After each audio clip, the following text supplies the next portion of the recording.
Hey everyone, this is Roman from Tenjin, and I have an exciting topic for you today: how to scale hyper or hybrid casual games with Unity ROAS campaigns. Of course, we needed to invite someone from Unity. Céline, please introduce yourself. Hey guys, so my name is Céline. I've been at Unity now a little bit under 2 years. I'm part of the client partner team, so we work with EMEA-based advertisers, and we help them, scale their campaign and make the most of their Unity campaign, their user acquisition campaigns. And I specifically work with most of our hyper-casual clients here in EMEA. Fantastic. Just before we'll talk about what is ROAS campaigns and the types of ROAS campaigns, I'll just show the audience why are we talking about the ROAS campaigns. I'll quickly share my screen. This is a case study that we did a while ago, and this is an important one because it basically shows you, like, at least from our perspective, a typical customer for ROAS campaigns. So this is usually SMB size of company, and usually like the founder is doing the whole UA, and they're trying to do a couple of things. Of course, they want to scale, and they want to save time, right? Yeah, Céline, is my definition of ROAS campaigns correct, like in broader terms? So developer just sends a revenue, whether it's in-app purchases or advertising revenue, and ad network kind of optimizes, and the algorithm optimizes the performance based on the received data. Yeah, that's a very good definition. I would say maybe I can add a little bit what the Unity kind of ROAS campaign kind of adds to that. So we call it audience pinpointer, and the reason is it goes really at user level, and it tries to find the users that have the highest predicted value for your game. So yes, the algorithm does most of the the manual work for you and trying to really bid on the users it thinks are going to be the most valuable for your game. Gotcha. Yeah, so I'll leave the link for the case study in the description to this video, so you can check it afterwards. Now let's switch back to Unity. Céline has sent me this slide. Just a second. Yes, this is a slide. Let's talk about this. So I think we need to, like, a lot of is happening here. Like, I guess there are some at the top, there are some like traditional campaigns. At the bottom, this is a ROAS I can read. But let's start maybe with a question: how are those different? Yeah, for sure. So basically the first level that you see here with the install campaign, creative testing, those are basically, the first campaign types you will want to launch. So, creative testing, as the name says, you can really, A/B test the creative. You can see, which ones have the best conversion rates. So then you can really start with, with either the videos, the playables, that will be, giving you the best performance. Just as a shout out, this is now available on iOS and Android very recently. So you can, you have access to it on both OS. And then next up is, your install campaign. So this is basically, you just need, your tracking link, budgets, creatives, and then you can start running, pretty quickly once you have, your budget set up. And the big difference between kind of like the first line and the next two lines on the slides is that the next two lines you will need to be sending, your post-install data, pretty much. So your IAP data, your ad revenue data, or your retention data, or any specific type of event. So that's kind of what separates those types of campaign. And there's kind of a link to them. So obviously you want to start with your install campaign, because to unlock, the ROAS campaign or the custom events, you will need to start with an install campaign to basically build this, this learning from the algorithm, build the data, the algorithm to really be able to know, like, okay, where can I find the right users for this game? Got it. Is there like how long or what is the budget for this install campaign? So I could like switch to the ROAS, or is it like available by default and the developer can do it from scratch? No, that's a great question. So basically, you will need to pass what we call an eligibility threshold. So that means that within, the runtime of your CPI campaign, we will need to get, a sufficient amount of installs and a sufficient amount of post-install data. So I would say for example, if you want to run the D0, that's like the quickest, ROAS campaign that you can run. This is a D0, ad revenue ROAS. You'll basically need about, 200 install for one geo, and then you'll be able to open it within 48 hours of us receiving the post-install data. Gotcha. How difficult is it to set up these ROAS campaigns, like from Unity side? Do developers need to go to the representative and ask them to unlock this feature, or there is something that's available by default? Yeah, that's a great question. So our dashboard, as you know, is 100% self-serve. So everything can be accessed and done by the advertiser. So basically, they will just need to go, on their MMP, open up, make sure that all of the data passing, is enabled.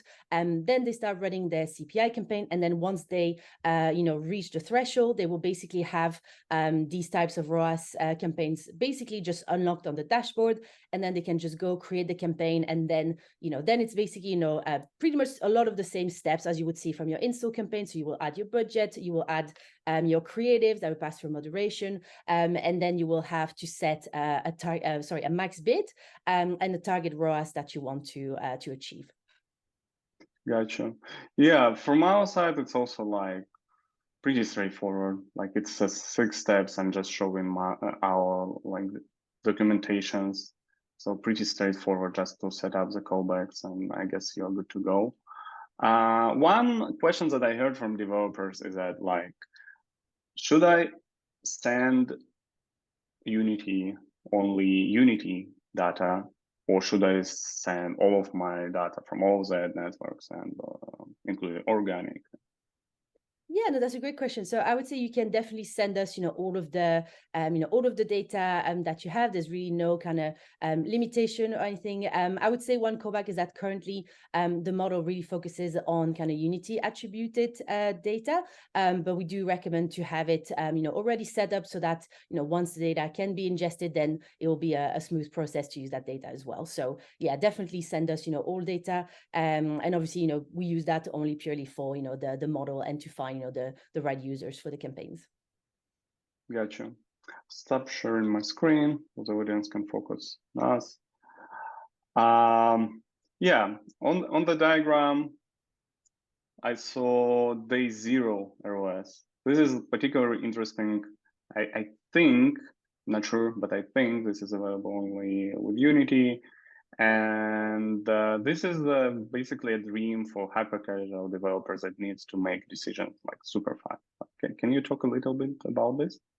Yeah, exactly. So just to give you a bit of context of the product. So obviously, we started with, the ad revenue ROAS campaign that was, first of all, on D7, because that was also modeled after the IAP ROAS, campaign tab that was also on D7. And then, yeah, we did get, a lot of feedback that, hyper casual, they need like quick data point, quick signals of the quality. And that's why the first, next step of the product was to release, the D0 ad revenue ROAS. And we have seen a lot of like hyper casual clients starting to use this and seeing quite good quality on this as well. Some are still using the D7 and have been seeing good quality on that. So it's not like, okay, now that we have D0, you don't need to use D7, but it's basically our advice is to check in, if you see better performance at D0, try with a D0. If you see better performance at D7, you can also run a D7. It's just giving advertisers more options to really fit their UA strategy.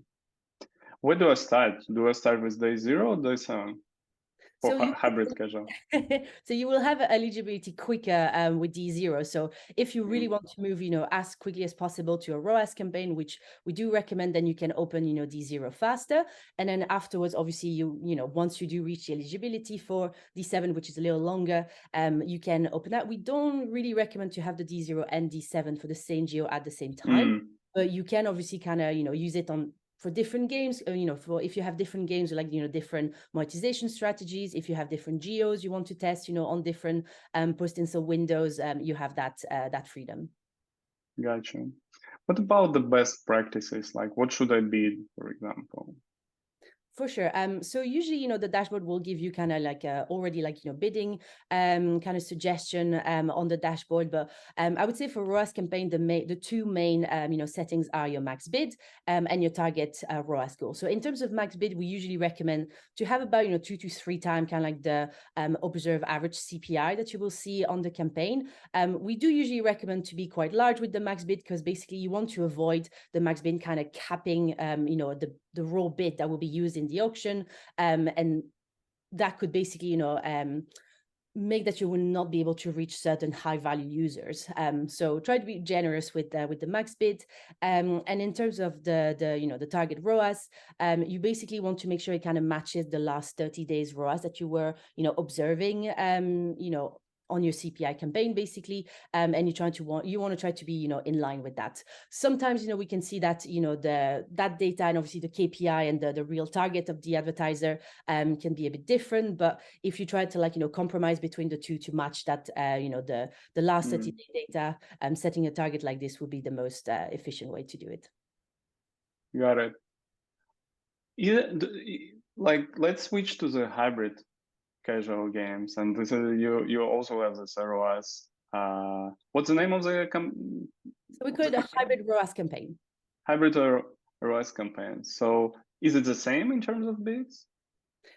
Yeah, so basically in terms of the hybrid campaign, so obviously the hybrid ROAS campaign is going to be targeting IAP data, but also ad revenue data, and basically we'll still set one max bid and one target ROAS.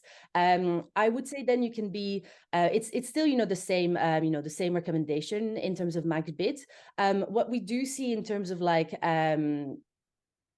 target ROAS for hybrid is that obviously usually IAP ROAS targets are a little bit lower than what we see for ad revenue. So it's good to kind of try and compromise between kind of a target that you would have for for ad revenue, but for ad-based revenue and for IAP-based revenue. Got it. What about like minimal budget and recommended budget for both types of campaigns? For sure. So in any type of campaign, our optimal recommended budget is usually around $500 daily cap per geo. We do understand that sometimes it can be a bit of a high amount, I would say, especially for a first campaign. So you can obviously go a little bit lower than that. We wouldn't recommend going I would say below $100 to $150 to try and find a sweet spot, just because you want to make sure that you have enough room within your budget for the algorithm to really try and find different types of users. It will use the max bid that you set to go either find some lower value users where your CPI will be lower, and obviously higher value users where your CPI will be higher. So that's why you want to make sure that you have enough enough budget to really be exploring all of the users. And we do see that in general campaigns with higher scale do lead to usually ROAS that is a lot more stable, a lot more accurate. So it is important to kind of give that give that freedom to the algo with your daily budget. Got it. Are there other best practices for any type of the discussed campaigns that we haven't talked about? Yeah, for sure. So one thing I can mention is that you want to make sure to not over optimize the campaign. So for example, for D0, you want to give it about 2 to 3 days between optimization, because you want to make sure that once you update either your max bid or your target ROAS, that you see a full cohort with the changes before already making another change. For a hybrid campaign or basically a single IAP or single ad revenue ROAS that's on D7, we usually recommend about give it almost like a week between optimization. But I would say if you do another optimization in between that, it's okay. We just want to avoid sometimes we do see some campaigns where you see changes kind of every day, and that makes it really hard for for the model to apply and see the real effects of each change. So yeah, don't over optimize. That's always a good one. One thing as well is to always kind of keep in mind the amount of creatives that you have running at any point. Our rule of thumb is usually to have one creative running per $100 of daily cap, just so you make sure that all of your creative can be explored properly and can be shown to the right audience. And yeah, I think that's those are the two key points I would say on campaigns. Gotcha. Very informative. probably last thing is the limitations, because like from what I noticed, every ad network like treats this like differently. Some of this like ROAS campaigns works only if you use mediation from the ad network, and like you should there is no like one rule that advertisers need to follow. They need to do the research and understand, okay, this is the limitations for this ad network. Like, are there any limitations with the Unity ROAS campaigns? Really, so basically with audience pinpointer, you don't need any specific mediation. So basically what you really need is just an MMP that is going to be able to send the right data that we need, either like ad revenue data or IAP data. But once we get those those postbacks and those signals and we get to the eligibility, then your ROAS campaign will be unlocked on the dashboard. Got it. All right, this is it. Thanks so much, Céline. Those were all of my questions. I'll ask everyone to subscribe to our channel, try the ROAS campaigns. If you have any questions, you can leave them in the comment section here. We'll try to answer them. Thanks a lot for watching, and have a good one. Bye, guys.